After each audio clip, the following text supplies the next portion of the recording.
We are on the last chapter of Charlotte's Web. Where we left off was that they had driven back, the Arables and the Zuckermans had driven back to their homes, and they had Wilbur, and Wilbur had the egg sack. He was storing it in his mouth, and Charlotte had passed away. So let's see what happens. Chapter 22, A Warm Wind. And so Wilbur came home to his beloved manure pile in the barn cellar. His was a strange homecoming. Around his neck he wore a medal of honor. In his mouth he held a sack of spider's eggs. There is no place like home, Wilbur thought, as he placed Charlotte's 514 unborn children carefully in a safe corner. The barn smelled good. His friends, the sheep and the geese, were glad to see him back. The geese gave him a noisy welcome. Congratulations, they cried. Nice work. Mr. Zuckerman took the medal from Wilbur's neck and hung it on a nail over the pig pen where visitors could examine it. Wilbur himself could look at it whenever he wanted to. In the days that followed, he was very happy. He grew to a great size. He no longer worried about being killed, for he knew that Mr. Zuckerman would keep him as long as he lived. Wilbur often thought of Charlotte. A few strands of her old web still hung in the doorway. Every day, Wilbur would stand and look at the torn, empty web, and a lump would come to his throat. No one had ever had such a friend, so affectionate, so loyal, and so skillful. The autumn days grew shorter. Lurvy brought the squashes and pumpkins in from the garden and piled them on the barn floor where they wouldn't get nipped on frosty nights. The maples and birches turned bright colors, and the wind shook them, and they dropped their leaves one by one to the ground. Under the wild apple trees in the pasture, the red little apples lay thick on the ground, and the sheep gnawed them, and the geese gnawed them, and foxes came in the night and sniffed them. One evening, just before Christmas, snow began falling. Wilbur had never seen snow before. When morning came, he went out and plowed the drifts within the yard for the fun of it. Fern and Avery arrived dragging a sled. They coasted down the lane and out onto the frozen pond in the pasture. Coasting is the most fun there is, said Avery. The most fun there is, retorted Fern, is when the Ferris wheel stops and Henry and I are in the top car and Henry makes the car swing and we can see everything for miles and miles and miles. Goodness, are you still thinking about that old Ferris wheel, said Avery in disgust. The fair was weeks and weeks ago. I think about it all the time, said Fern, picking snow from her ear. After Christmas, the thermometer dropped to 10 below zero. Cold settled on the world. The pasture was bleak and frozen. The cows stayed in the barn all the time now, except on sunny mornings when they went out and stood in the barnyard in the lee of the straw pile. The sheep stayed near the barn too for protection. When they were thirsty, they ate snow. The geese hung around the barnyard the way boys hang around a drugstore, and Mr. Zuckerman fed them corn and turnips to keep them cheerful. Many, many, many thanks, they always said when they saw food coming. Templeton moved indoors when winter came. His ratty home under the pig trough was too chilly, so he fixed himself a cozy nest in the barn behind the grain bins. He lined it with bits of dirty newspapers and rags, and whenever he found a trinket or a keepsake, he carried it home and stored it there. He continued to visit Wilbur 3 times a day, exactly at mealtime, and Wilbur kept the promise he had made. Wilbur let the rat eat first. Then, when Templeton couldn't hold another mouthful, Wilbur would eat. As a result of overeating, Templeton grew bigger and fatter than any rat you ever saw. He was gigantic. He was as big as a young woodchuck.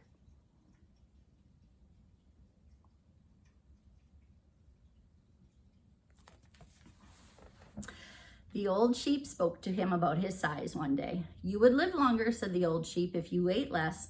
Who wants to live longer, sneered the rat. I am naturally a heavy eater, and I get untold satisfaction from the pleasures of the feast. He patted his stomach, grinned at the sheep, and crept upstairs to lie down. All winter, Wilbur watched over Charlotte's egg sack as though he were guarding his own children. He had scooped out a special place in the manure for the sack next to the board fence. On very cold nights, he lay so that his breath would warm it. For Wilbur, nothing in life was so important as this small, round object. Nothing else mattered. Patiently, he waited the end of winter and the coming of the little spiders. Life is always a rich and steady time when you are waiting for something to happen or to hatch. The winter ended at last. "I heard the frogs today," said the old sheep one evening. "Listen, you can hear them now." Wilbur stood still and cocked his ears. From the pond in shrill chorus came the voices of hundreds of little frogs. "Springtime," said the old sheep thoughtfully. "Another spring." As she walked away, Wilbur saw a new lamb following her. It was only a few hours old. The snows melted and ran away. The streams and ditches bubbled and chattered with rushing water. A sparrow with a streaky breast arrived and sang.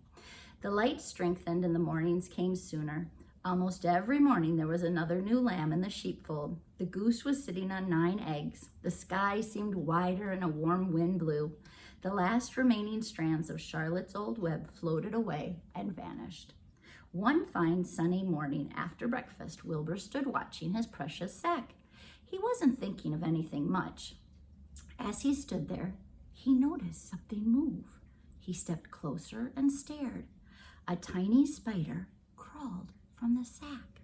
It was no bigger than a grain of sand, no bigger than the head of a pin. Its body was gray with a black stripe underneath. Its legs were gray and tan. It looked just like Charlotte.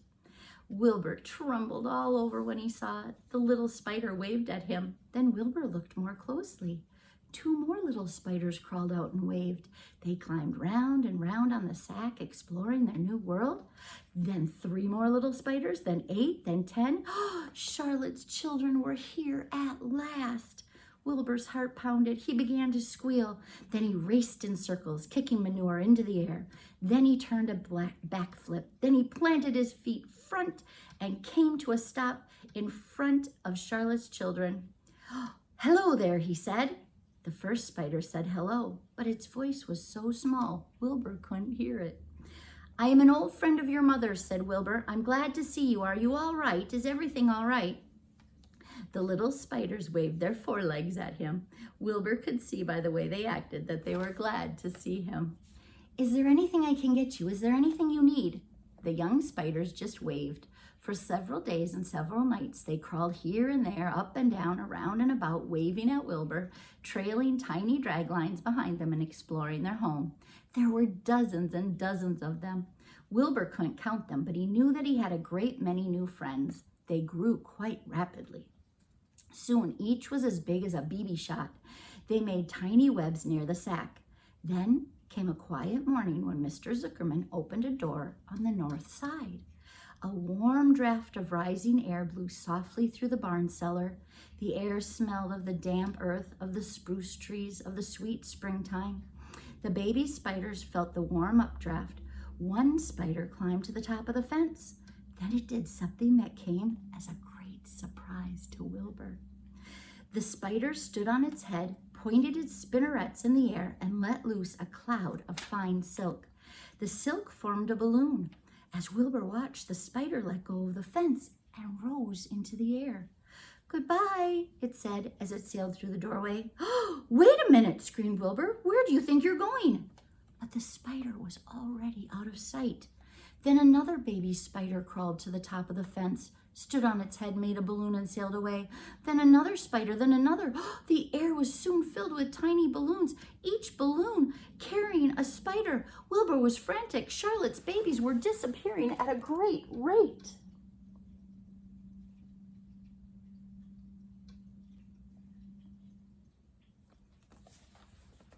"Come back, children," he cried. "Goodbye," they called. "Goodbye, goodbye." Oh, at last one little spider took time enough to stop and talk to Wilbur before making its balloon. "We're leaving here on the warm updraft. This is our moment for setting forth.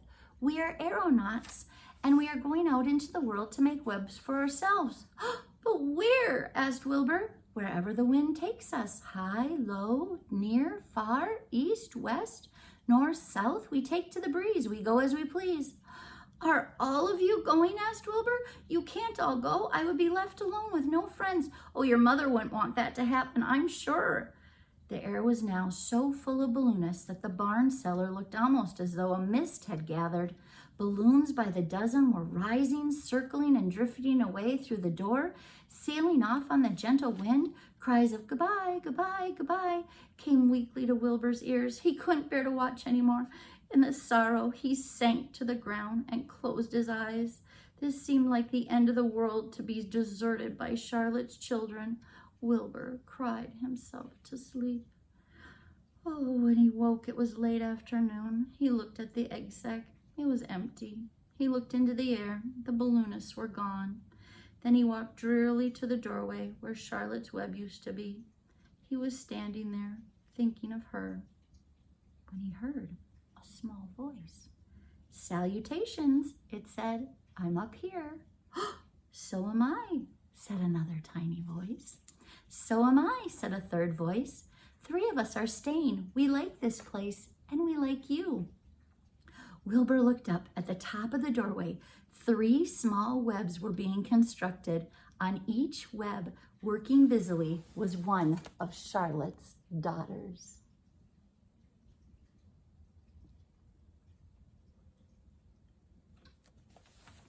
"Can I take this to mean," asked Wilbur, "that you have definitely decided to live here in the barn cellar and that I am going to have 3 friends?" "Oh, you can indeed," said the spiders. "What are your names, please?" asked Wilbur, trembling with joy. "I'll tell you my name," replied the first little spider, "if you'll tell me why you are trembling." "Oh, I'm trembling with joy," said Wilbur. "Then my name is Joy," said the first spider. "Oh, what was my mother's middle initial?" asked the second spider. "A," said Wilbur. "Then my name is Arania," said the spider. "How about me?" asked the third spider. "Will you just pick out a nice, sensible name for me? Something not too long, not too fancy, and not too dumb." Wilbur thought hard. "Nellie," he suggested. "Fine, I like that very much," said the third spider. "You may call me Nellie." She daintily fastened her orb line to the next spoke of the web. Wilbur's heart brimmed with happiness. He felt that he should make a short speech on this very important occasion.